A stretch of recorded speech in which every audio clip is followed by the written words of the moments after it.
What's happening, man? Great Omega for Great on Life. Back again with another video. Alright. Y'all see the smile on my face. If y'all wondering why that is because I got my hands on the most elusive product since this.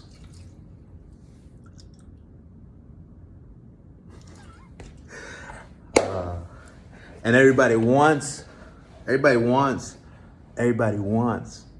this thing that I got.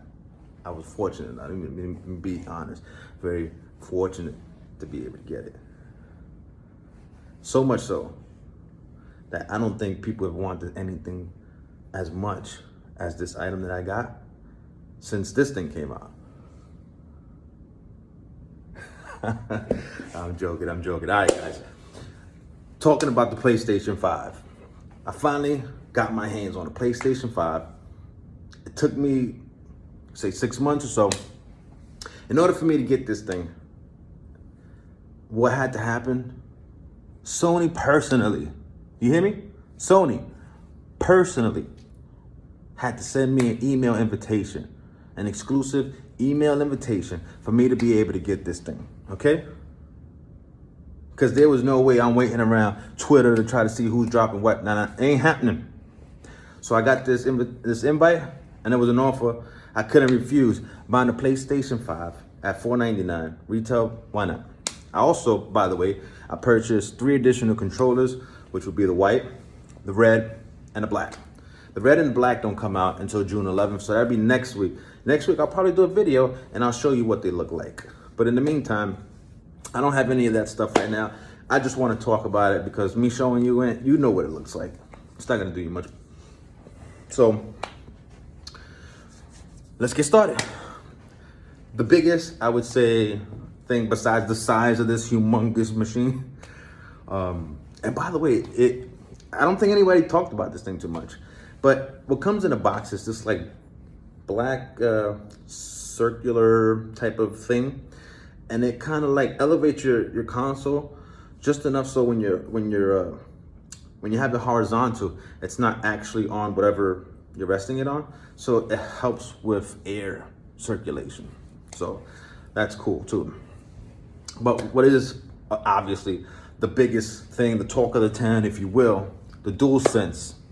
All right, and that's the controller. The controller for the PlayStation 5 is absolutely amazing. Okay. And I'm not talking about the looks. It looks okay, all right? The looks between that one and the previous one, it's, you know, whatever. You know, six in one hand, half a dozen in the other. That didn't really make or break this whole thing. What did make it was all the technology that is in this thing, all right? Everybody talks about this haptic feedback, but they don't really, I haven't seen anywhere where they do a really good job of describing why this thing is so significant. And I'm going to explain it as best as I can. Historically, when it comes down to vibration or rumble, because rumble is where it came from, we got to be real, Nintendo gets the credit for that. Rumble came out and it had that sensation in particular areas. When the DualShock came out, it installed the 2 motors at the handles, giving you vibrations on both sides, where Nintendo just had it on one end, okay?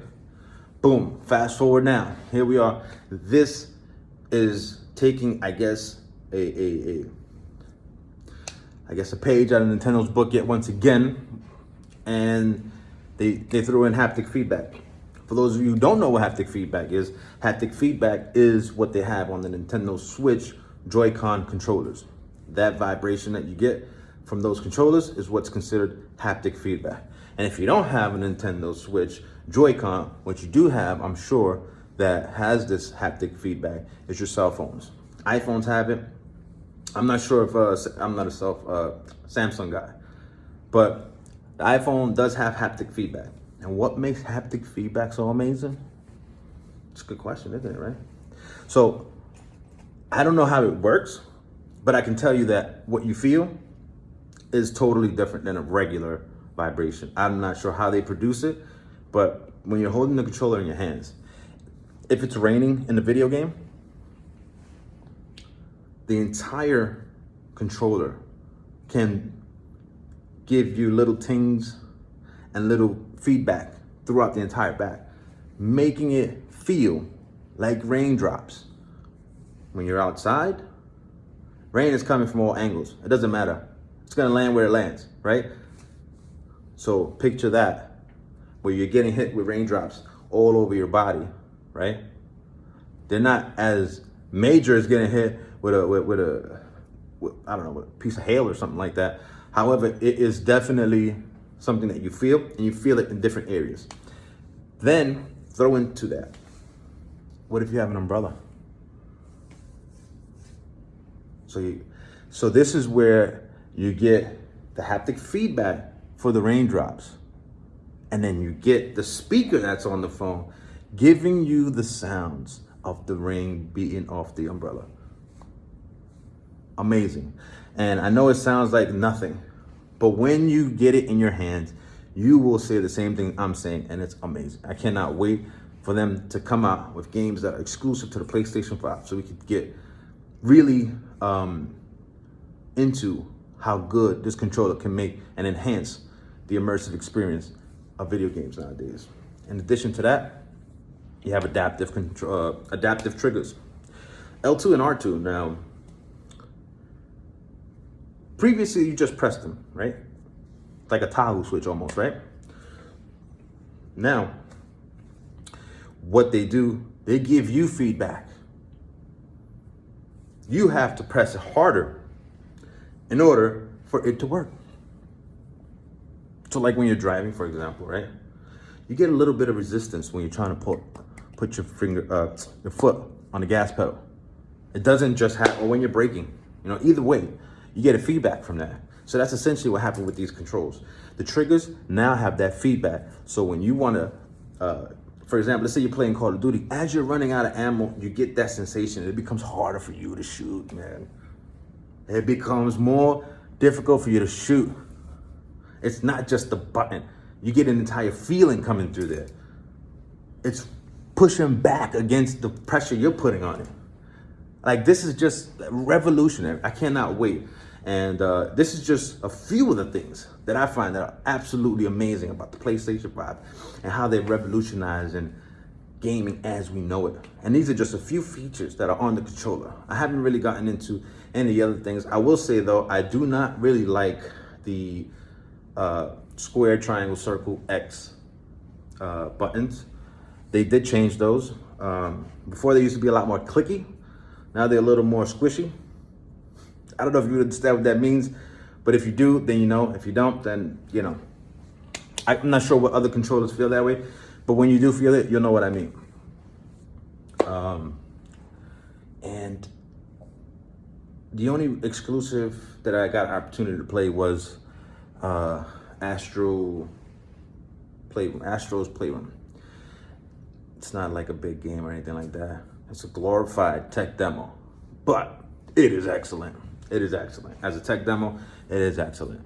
So I can't wait for the new Horizon.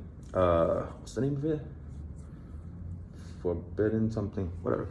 It looks amazing. You were able to go on the water and all types of stuff.